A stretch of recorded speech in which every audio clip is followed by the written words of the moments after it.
I'd thrown a couple ideas around that were terrible, that were just like so bad. And I was like, I hate these, I can't have these names. And then Section 2 just kind of popped in my head one day, and I was like, I don't love it, but I don't hate it either. My thought process at the time was like, oh, like if I make an Instagram for it, I can't change it. Like I have to stick with it, which was so stupid because no one was paying attention to what I was doing. Like I could have easily just changed it. It is very difficult. It's a constant push and pull, but like I just love this too much, and I know how good I am at this to just up and quit. I have to put an asterisk next to this because he's a clown now, but Kanye, he was like a very big influence for me growing up. I say this with the most amount of humility possible, but like I really feel as though I'm dynamic enough, I'm talented enough to do things that have never been done before. I feel as though I can be one of the biggest artists in the world.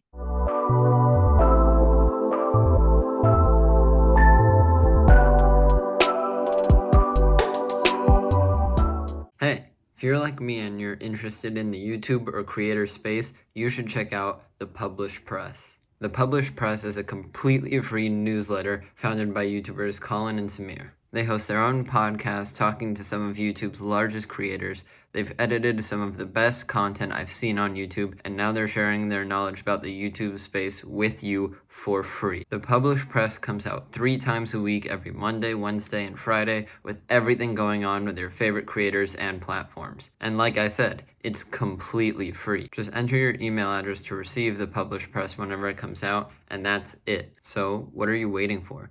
Click the link in the description below, sign up to the Published Press, and get all the info you need on the industry. This singer-songwriter from Queens, New York, prides himself on his diverse musicianship and consistent connection with fans. This artist can do it all, blending R&B, hip-hop, soul, funk, Afrobeats, jazz, and pop to create his own unique sound. Please welcome Section 2 to the podcast. How are you doing today? I'm great, man. Thank you for having me. How you doing? I'm good. Thank you so much for coming on, sharing a bit about you and your music and everything like that. Of course, of course. So the first question I usually ask guests is just, what made you fall in love with music, or what made you want to pursue a career in music? Yeah, it's a good question. I think initially I was drawn to production. That was kind of like my first foray into music. I really wanted to be a music producer. I was looking up to people like Pharrell. I was a big Q-Tip fan. Around high school times, I got like really into Flying Lotus and Madlib and Jay Dilla and stuff like that. So I was like, yeah, like I really want to be a producer. I was just in love with sound. But then I want to say like early college, or I not early college, more like late college, I kind of stumbled upon songwriting, and I kind of realized that like I have somewhat of a talent for it, and just like sticking with that more, just like developing it more, I kind of realized that like this is something that I could pursue, and then eventually I kind of just ended up where I'm at now. So Yeah, great. And so were you already going to school for music production or like something in music, or was there something else you were working towards? yeah, so no, I graduated with a music degree. I was kind of, I mean, like honestly, like I didn't really know if I had a plan, like in terms of like what I was gonna do with said music degree. But like I knew I wanted to do something music related. It kind of just so happened that towards the end of college, and throughout college, I was making beats, like trying to connect with A&Rs and like sell beats and do that whole thing. But once I kind of figured out that songwriting and being an artist, what I wanted to do, I kind of just focused on that fully. Yeah, great. And so for anyone watching or listening who like maybe they want to be a producer, or they discovered songwriting and want to become an artist, what tips or advice would you give to them now that they're ready to sort of take that leap and start going for it? I think the best piece of advice that I could give is just find your voice, and as it pertains to songwriting, or just find your sound as it pertains to production. There's like I've like music is so saturated nowadays. Like, it feels like everyone is trying to do something music related, but I feel like there has to be something that makes you stand out from the thousands of other people that are trying to pursue this. So I think once you get comfortable in your ability and find what makes you unique, I think that's really the key in terms of like really trying to take this to the next level, whether that's singing, songwriting, production, whatever it Yeah, is, have something that sets you apart from the masses, something that is for sure. unique to you. And so once you started, becoming an artist, getting your name out there, you came up with Section 2. What does that mean? Where does it come from? What can you tell us about the name? Yeah, so I gotta be honest, I wish I had like a better story for this, but so like I said, kind of like late college, me and my best friend Will, who I make all my music with, we were making beats together, like doing that whole thing, and I had sent him just like a random demo that I had done in my bedroom over winter break, of me singing on a beat that I made, and he was like, "Yo, this is really good. We should like develop this." And next thing you know, we're working on a series of songs that ended up becoming my first project, Portrait. And in the midst of that, I kind of realized that like, all right, like these songs are starting to take shape, but like I don't have a name. Like I'm not really this thing isn't solidified until I come up with a name. So I'd thrown a couple ideas around that were terrible, that were just like so bad. And I was like, damn, like I hate these. I can't have these names, whatever. And then Section 2 just kind of popped in my head one day, and I was like, all right, like I don't love it, but I don't hate it either. And I think the one reason why I didn't hate it was because I'd never come across a name like that before. It seemed unique to me, at least. So I remember my thought process at the time was like, oh, like if I make an Instagram for it, I can't change, like I can't change it. Like I have to stick with it, which was so stupid because no one was paying attention to what I was doing. Like I could have easily just changed it. But that was kind of how I ended up sticking with Section 2. I wish it had Yeah. like more meaning and like Well, whatever. yeah, no, that's fine because we there are all kinds of stories from like I don't know, it was something that I thought of because I was like prompted to come up with a username, and then things that are Mhm. like more deep or have a meaning behind them. So it's really just whatever's natural or whatever the reasoning truly is. Are you a music artist trying to find a way to get your music on as many streaming platforms as possible? Then check out DistroKid. DistroKid is a super user-friendly and super easy-to-use service that will make your music available in stores like Spotify, Apple Music, iTunes, Amazon Music, YouTube, Snapchat, everything. Everything you could imagine, it's available. People will even be able to add your songs into their Instagram stories.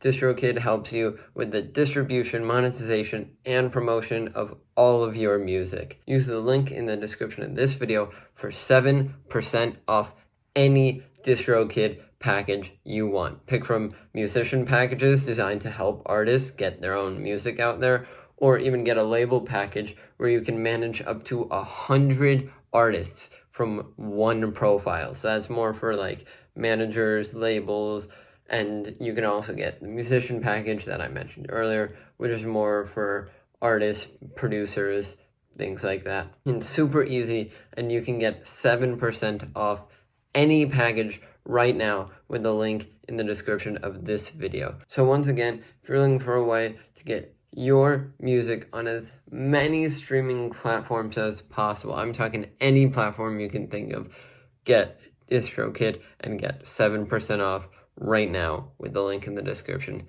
Back to the program. Once you sort of, were pursuing music, you left college, was there any moment that sort of made you second guess the decision to go into music, or made you think about stopping and going to something else? Yeah, it is like a constant battle between like, oh my goodness, I don't make a lot of money doing this currently. There's like all like a majority of my friends are like deep into their careers like at this point, and I'm kind of just like trying to figure this music thing out. And that was one of the things that I realized early on, was that like, all right, like if I'm gonna do this, like it's not gonna happen overnight, number one.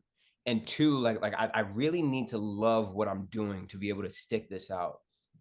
Because there's been times where I'm like, damn, I could easily, I have a college degree, I can go and get a regular job, but it's like I don't want to do that just because Yeah. I know what I have with this music thing. I'm very good at what I do, and it's just like I love it too much to To potentially look back compromise. 5 years from now and be like, damn, what if I had actually stuck to that? I could have been, who knows? You know what I mean? So Yeah. it is very difficult. It's a constant push and pull, but I just love this too much, and I know how good I am at this to just up and quit. So Yeah, that's great that you have that confidence and you don't want the regret or the doubting of like, oh, maybe you're like, okay, I'll get a job, but like keep it 50-50. I'm still focusing on music and then yeah. slowly get pulled more and more towards that and Mhm. eventually stop and then be like, well, who knows what could have happened. At least now Mhm. you're going for it and whatever happens, happens. Like that's what was meant to come of it. Um, Yeah, for sure. Granted, I have a day job, but it's not I work at a restaurant. It's not like a big you're not working up the ladder of a career or yeah, anything. no, no. And I do so, something that keeps money in my pocket, basically. But yeah. And so whether it's like someone in your personal life or just an artist or a producer that you really look up to, was there someone that really inspired you to get into music or like go for it? yeah, there are a couple of people in and out of my life, personally. My dad was a DJ growing up. He exposed me to a lot of music as a kid. My mom played instruments in high school and was very into music also. She can sing really well. There's a number of people in my family that are really good singers. No, I don't think anyone really ever pursued a career in music per se, except for maybe my uncle. He was like an A&R briefly for a second. He was interning at a couple labels and stuff. But yeah, there's just a lot of musical people in my family, which I'm super grateful for. And then just outside of my family, I remember when I was five, 4 or 5, and my god sister was, I want to say 14 or 15.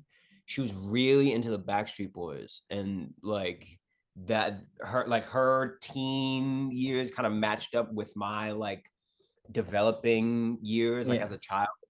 And I just around that time I was listening to a lot of Backstreet Boys and that was some of the first music where I was like, wow, this is I don't know what drew me to it exactly, but I was like, wow, this is really good. And looking back now, I realized that it was it's pop music, especially the Backstreet Boys first album, which is one of my favorite albums of all time. It's pop music disguised as R&B music. These guys can really sing. And they got with Max Martin, and Max Martin is doing this weird pop thing, but using these kind of hip hop and R&B drums, really heavy drum stuff. And it's that I think that's what kind of drew me to music at first. Then Yeah. after that, I was really into Biggie after that. And then just as my taste developed, getting older, became a really big Lauryn Hill fan, James Blake, D'Angelo, Marvin Gaye. And I have to put an asterisk next to this because he's a clown now, but Kanye, he was a very big influence for me growing up also. So And so since then, like, during those years, music, I don't want to say simpler, but it seemed a lot more straightforward. There's an artist, they have their music, they're performing. Nowadays, artists sort of do a lot more with like social media, marketing, mm. things like that. How do you feel about just the whole sort of blend of music and social media? Yeah, it's definitely interesting. I feel like I was a bit late to that party. I guess it kind of took me a while to realize how important social media is to the advancement of anyone's career. Like forget music. Like it's kind of just how the world is set up now. Like if you want to start damn near any business, you kind of need social media to push you forward. So Yeah. I was a bit late on that, and when I did start using it and I started seeing results, it kind of clicked in my head, and I was like, duh, like this is exactly what these platforms are for. But yeah, it's I think as long as there's a balance, like not being too focused on the social media stuff, still being able to be focused on your art. I think as long as there's a balance, like the two should work hand in hand. I feel like that's not always the case. There's always a chance that you lean too much in one direction.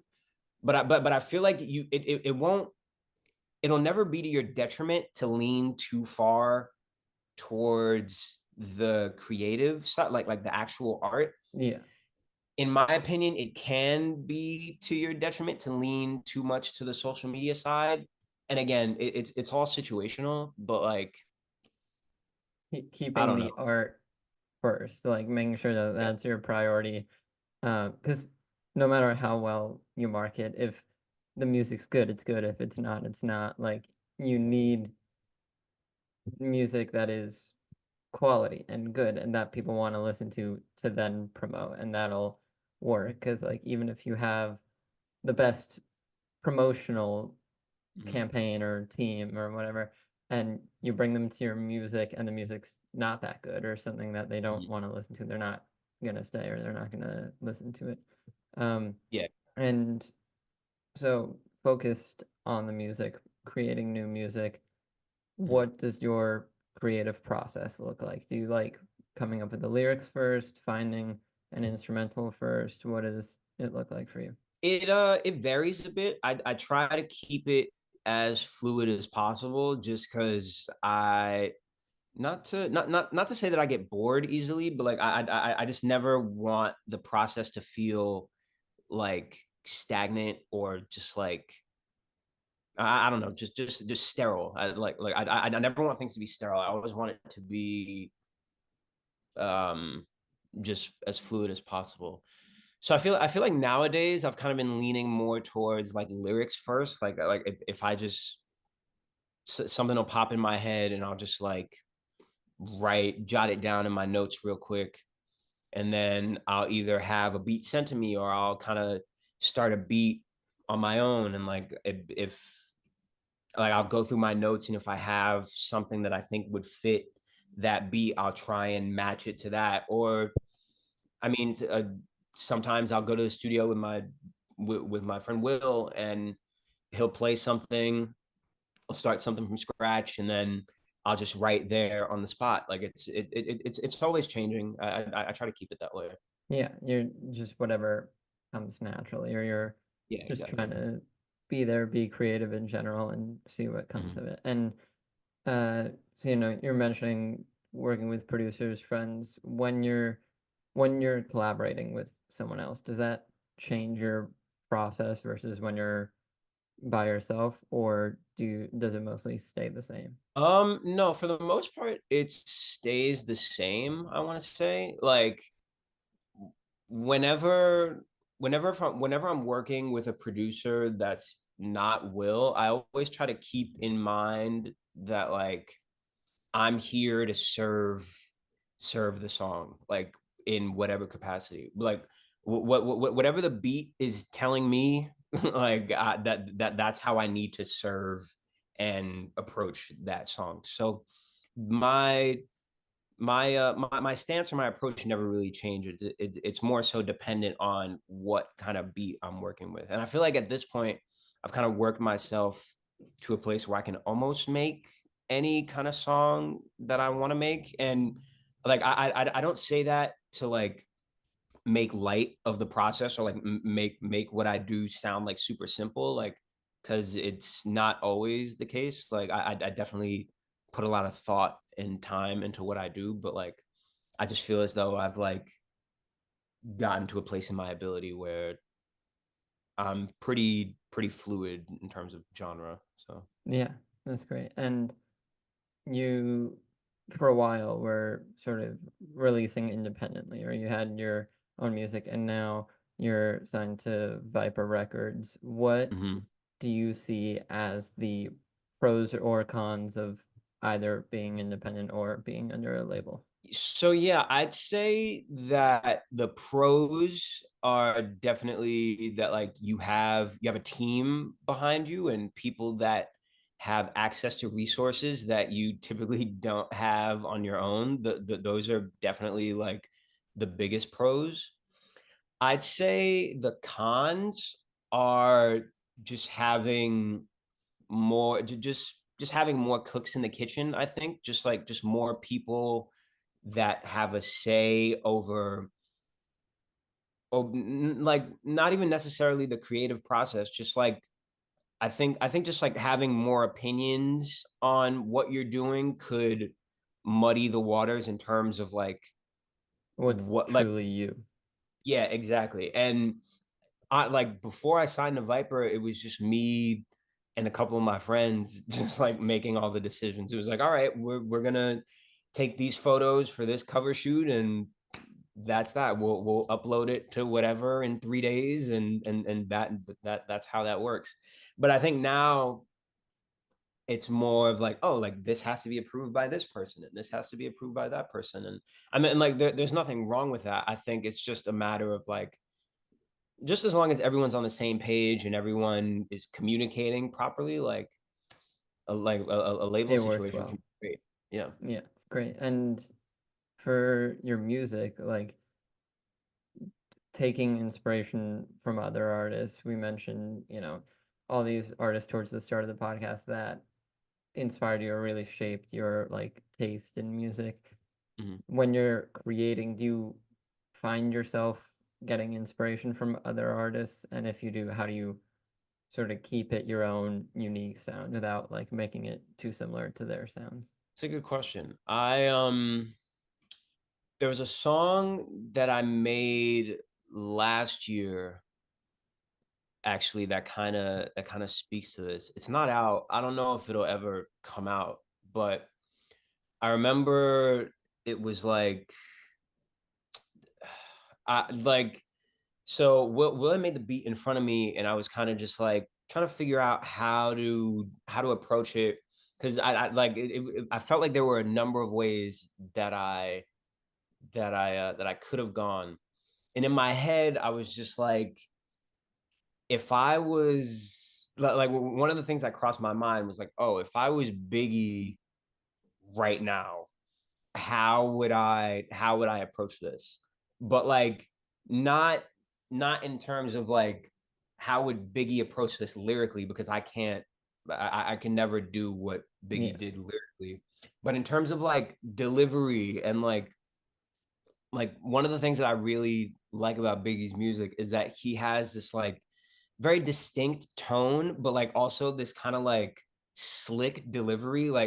He's never like he's never overdoing anything when he delivers any kind of lyrics. It's always very poised and calm for the most part, which like it's and like even if he's talking about like shooting somebody, it sounds very at ease, if you will, for the most part.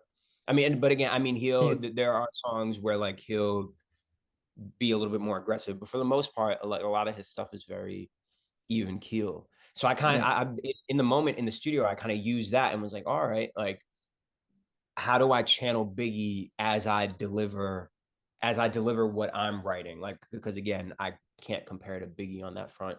And like it helped tremendously. Like I think the song is better because of that thought process. So Yeah, definitely. And maybe it is, a song that hasn't come out yet, or one of the ones you have released, but is there a song of yours that you just really like coming back to or that you think is your favorite? Oh yeah. In terms of songs that I've released, there's a song called Walk Right that I put out in 2021. Shout out to Bird Language, Jake and Will over at Bird Language and Ghost Funk Orchestra. I love that song so much because it is something that I would have never it's a beat that I would have never ever tried to get on. I remember I had a session with Jake and Will one day. We worked on something in the room, and then when I left, he sent me a bunch of beats. And then maybe like 2 weeks later, I went to the studio and I was just like, I pulled up the pack. I was kind of going through the beats, and the beat for Walk Right came up, and I was like typically, when I'm going through beats, I'm skipping that beat.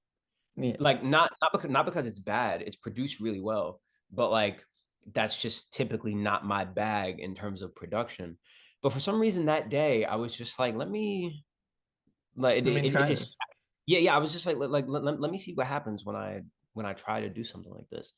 And I kind of shocked myself, honestly, like with how good that song came out. And then we ended up doing the video, like that was really fun. And just like it's just like a really fun, feel good song. Like I can never be tired of that song. Yeah, definitely. And maybe it is Walk Right because, like you said, it's a great song. But if there's someone who hasn't, heard of you or wants to get into your music and they're like, hey, what should I listen to as like an entry to section two? What Mm. song would you recommend as like, all right, this is sort of the kind of music I make. This is what my sound is. That's a good question. It could be Walk Right. I feel like that would be a good introduction to my music. But even more so, I would probably say there's a song I put out in like at the end of August this year called Wishes Love Could Stand On. And I think that is probably like one of the best representations of what I do musically.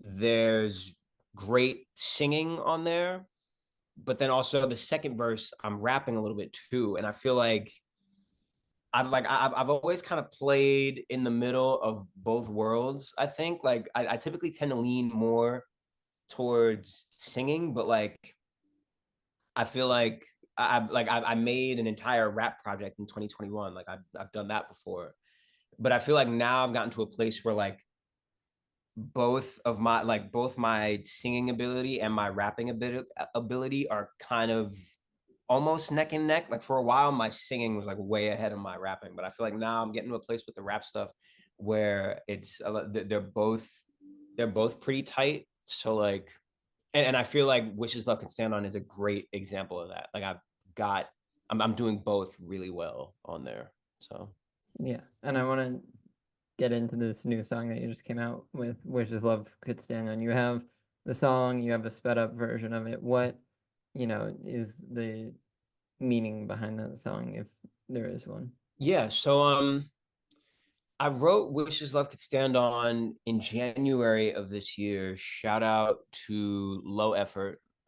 We met on Instagram. He was like, "Yo, do you want to do a session?" I was like, "Yeah, sure, let's do it." And I remember I walked in the room and the beat to Wishes Love Could Stand On was just playing, and I was like, "This is this is crazy." Like, I think we might have spoken for like 5 minutes, just like kind of getting to know each other a little bit, and he was like, "Yo, like we could work on this, or like I could make something from scratch." And I was like, "No, like let's see this through." Like the skeleton that he had of the beat is basically what you hear now. Like there wasn't much else that he added. Like it was all pretty much It was there. mostly done. Yeah. Yeah, when I walked in the room and when I started writing, I was kind of just thinking about how like over the past year, like I've probably done more dating over the past year than I have ever, and like just like dating in New York is very interesting, and I feel as though, and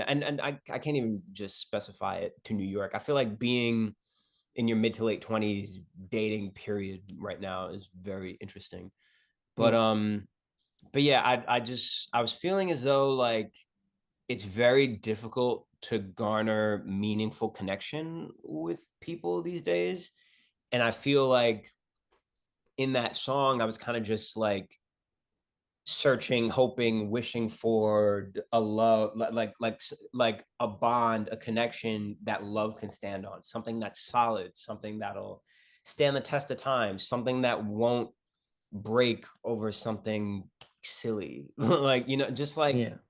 just like really cherishing a genuine connection and hoping to find that one day. That was kind of like the gist of that song. Yeah, great. And through your career or all your releases as a whole, do you think there's any one like overarching message that you're trying to convey, or do you think it changes song to song? That's a good question. I feel like mm, that's a good question actually. I feel like the only the only project that doesn't have or that kind of doesn't follow like the general message that I convey in all of my music is probably Never Nothing. And I think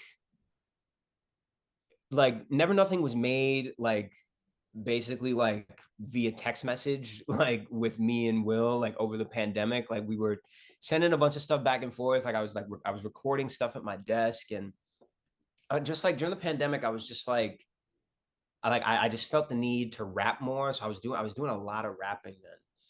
And like and at the time, I couldn't really rap about anything other than like how good I was at or how good I was at rapping. So it was very hard for me to find substance in rap. And I chalk that up to me just not being as good of a rapper like at that time. Like it was hard for me to find stuff to rap about. So I was just it was very reminiscent of and heavily inspired by like I was like a huge fan, right? Still am a huge fan of Lil Wayne and like just like all the dedications, no ceilings, just like him just going crazy on other people's beats. And like originally a lot of Never Nothing was gonna be me freestyling over other people's beats. There's a number of freestyles that I have from that time that will probably never see the light of day that were going to be on Never Nothing.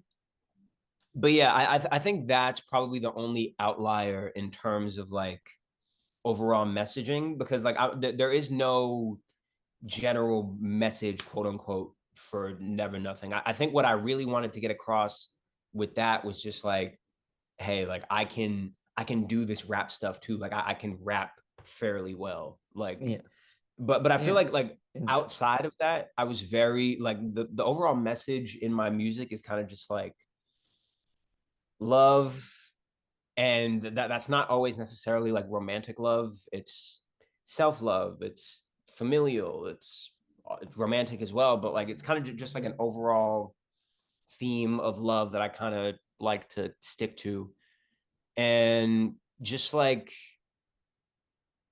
just being genuine. I feel like I write from a place that's very genuine, and I like to think that across my discography you can hear that. yeah. I definitely think you can. It sounds like you writing and delivering these songs rather than, I don't know, like singing something that's been written for you or something that's Mhm. less genuine. Yeah. And so what level do you want to reach with this, or what's sort of your end goal with music? My end goal with music, I I say this the with like the most amount of humility possible, but like I really feel as though I'm dynamic enough, I'm talented enough to do things to do things that have never been done before. I feel as though I can be one of the biggest artists in the world just due to the fact that I can rap and sing as well as I can, I can produce as well as I can write as well as I can, and just like Yeah. I feel like there are a lot of elements to me that could propel me forward in And that you way. have the like almost a full plate of musical skills. You're not just a singer or just a rapper. You have your hands in sort of every aspect of a song's creation. And yeah, I think that's Yeah. a really important thing to have. Like not getting stuck in one aspect Mhm. of music creation. You know at least some level every part of what goes into making a song. And so True. if you sort of got this chance to make a song with any artist or any producer in the world, who would you want to work with? Ooh, it's a good question. I feel like if you ask me, like this answer could change Day to day. depending on the day Yeah. the day that you ask me. But right now, ooh, right now, I really want to make a song with McGee. Are you familiar with McGee and like Dijon, I've that kind of heard the name. I haven't listened to any of the music though. McGee? McGee and Dijon work a lot together. They're the the the two of them are insane. Like they make some of the most compelling and heart wrenching music together and separately. Like I literally, like, not too long before we hopped on this, I was listening to there's like a live version of this McGee song called "Are You Looking Up," and I like like I have no words to describe like what that song makes me feel. It's so good. Like it just everything like and everything about it is incredible. Like I'd really love to sit down with him and like see what would come out of that for sure. Yeah. Awesome. And so I want to now shift over to more like live performance and you know Mhm. yeah, performing live, things like that. Yeah. Do you have a moment from a show you've played that's really sticks in your head, or that is sort of just like meaningful to you? Yeah, I do. So this past April, I played a show at this venue out here in New York called Heaven Can Wait. Um, had my band with me, and I feel like this show was probably one of the first times that I felt like fully comfortable on stage. Like I think I want to say my first show that I played was in 2019. It was like a SOB showcase. Like I remember very vividly, I had my eyes closed the entire time. I was like glued to the mic stand. Like I could not move from this position. I was just like so nervous and like just like because like I grew up singing in church and doing stuff like that. So I've sang in front of people before, but not stuff that I've written or just like at that capacity. So it was Yeah. very jarring experience for me for sure. And then like I had played like maybe two shows after that, and then COVID hit. So then it was like for a while I had nowhere to like kind of flex that muscle and like get better at being a live performer. Then slowly but surely, like things started to open back up, and like I play a show here, I play a show there with the band, just me and Will, like me and him playing guitar. But I feel like this past April, like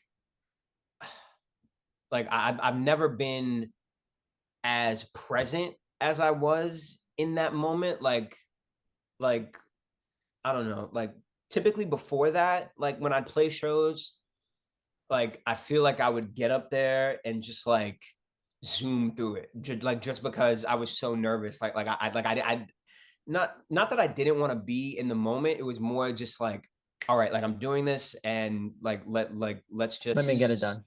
yeah, let me just get it done, see it through, whatever. but this show in April, I was just like so comfortable, like so at ease. Like, granted, like there are just like general nerves with like being on stage and singing in front of people, but like it was something that I could handle now. And like I sounded great. Like I remember like watching videos back and I was like, wow, like I look and sound comfortable, which was just like so great for me to watch and see. Like that was like a really big deal for me. And moving forward, I feel like I'm still not where I want to be as a live performer, but like I'm constantly working to get to a place where I'm like a quality live performer for sure. Yeah, great. And going forward, do you have a like dream venue or a bucket list venue that you would love to perform your songs at? Dream venue right now, at the moment, I would love to play, and it's not the greatest venue in the world. Like it's a little out of the way, like in terms of New York. Like I feel like this place gets a bad rap from some people, but like Terminal 5 out here in New York is a place that I would absolutely love to play. Like I just feel like a number of art, like I've seen a number of artists that I really like there, and just like there's just something about that place that like I really want to play a show there one day. That would be super sick.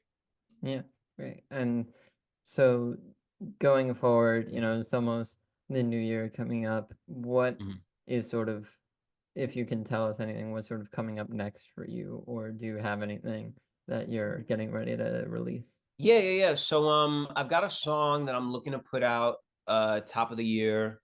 Working on a bunch of songs. Definitely new music in the new year. Definitely but like a bunch of new music in the new year for sure. I'm playing a show in San Francisco next month. That'll be fun. I'm definitely looking forward to that. And yeah, I'm just gonna be working, man, just in the studio, trying to play more shows, just being active, really, just Yeah, trying to make it awesome. happen. Well, yeah, just to start wrapping things up here, I have a little segment that I call Know Your Stuff, where I have three of your songs queued up, ready to go. And I'm just going Okay. to play a quick snippet, see Hmm. one, if you can recognize it, and two, you can just feel free to let us know about, the story of what went into it, anything about the song that we didn't get to talk about, things like that. Yeah, for sure. All right. Yeah. Yeah. So yeah, that's Solar, actually. I remember I made that song, if I'm not mistaken, that was one of the last times that me and Will had worked in the studios up at our college in Harlem. Like we made the first project that I put out, Portrait, we made all of that in the studios at our school. And if I'm not mistaken, we did that song and another song on that album, Cascade Effect, called Running. I did both of those songs in the same day, which at the time was like that was like very new to me. Like I typically, when I went to the studio back then, I could only do like we work on one song and that was it. Like I was not the type to like it Yeah. always puzzles me how like I hear rappers now like, oh, I did 7 songs, I did 8 songs last night. I'm just like, dog, Crazy. like what are you doing? Like what kind of magic and sorcery are you doing when you're in the studio? Because that doesn't make any sense to me. But but anyway, I did Running and Solar in that same session. It was just like it was very quick too. Like I did both of those songs like fairly quickly. Like that was a really good session. That was a really good session. Yeah. Great. All right, and then the next one that I got here. Hmm. Like Jericho, still move so. Yeah, that's oh wait. Oh no, I was about to say the wrong song. That's Stay on that's Stay on Portrait. I remember I had that was one where Will, if I'm not mistaken, Will had sent me like that, just that melody loop, or actually, no. I had made a melody and I had put those drums on it, but I didn't like the melody. Like it was it kind of sucked. So I took those drums to Will. He ended up playing that over those drums, and I kind of just wrote to that. We ended up taking it over to City College. If I remember correctly, it took me a while to get those vocals down, and I feel like that was kind of the case with a lot of the stuff that I recorded for Portrait. Like I feel like I listen to that project now, and like there's just such a distinct difference in my voice. Just because like at the time I didn't know how to sing properly. Like all Yeah. of the singing that I did was like not from my diaphragm. It was more like from up here. And granted, like the song on there that's probably like my most popular song, Trophies, that has like over 1 million plays. I listen to that now and I'm like, damn, like this is a great song, but like I'm not even singing like properly. And like granted, that's probably something that only I can hear. Like other people hear, and I'm like, damn, like this is a great song. But I listen to it and I'm like, like I mean it's still good, but I'm just like, Yeah. Yeah. Well, um, do you think he would ever go back and like remake it or make a remix or anything like that for Trophies? um, I think the most that I would do, like maybe for one of the anniversaries or something, like I would go back and do like a live version. Like I'd record like a live version of a couple of the songs off Portrait, because they're like all the vocal stuff aside, like those are great songs. Like they're Yeah. really good songs. So like I would love to like revisit them and kind of rework them in a live setting. I think that would be really cool. Yeah. And then just the last song that I got for you here. Mhm. Yeah. This is real and not. Yeah. That's Coming to You Live. That's the last song on Never Nothing. That was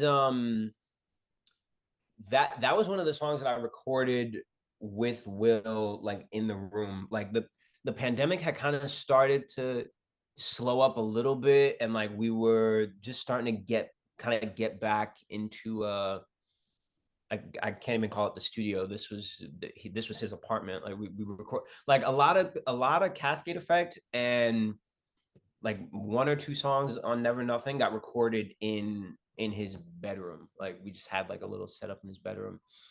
But yeah, I remember that day we were just like I had made that beat at home, took it over to Will's, recording the vocals or whatever.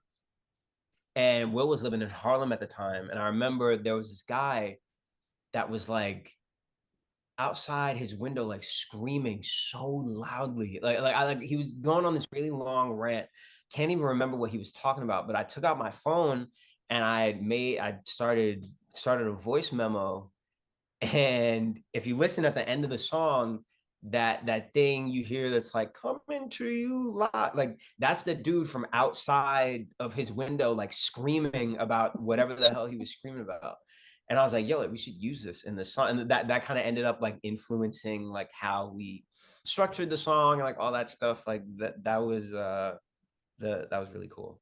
Awesome. Well, I mean, those are all the questions that I had for you today. So thank you so much for coming on. It's been great learning about, your music, your creative process, the guy yelling outside of Will's window. you know, where can people find, you, your music, anything you want to promote? Feel free to do that now. Yeah, first of all, thank you for having me and listening to me ramble on about my music. I greatly appreciate it. But yeah, so everyone can find me at SectionTOO. On Instagram, there's an underscore, but like no one else has the at SectionTOO. So if you type that in, you'll find it. Twitter, TikTok, YouTube, just look up Section 2. I'm sure you will find me there. Yeah, just look out for new music. Top of the year. Show in San Francisco. If anyone is out in San Francisco on January 20th, look for that. I'll be putting a ticket link on my Instagram and on my Twitter and all that good stuff. And yeah, just there's just like a lot of stuff coming next year. So yeah. Awesome. Yeah. Well, I'll make sure to leave a link to some of that down below. And thank you again for coming on. Thank you so much, man. I greatly appreciate it.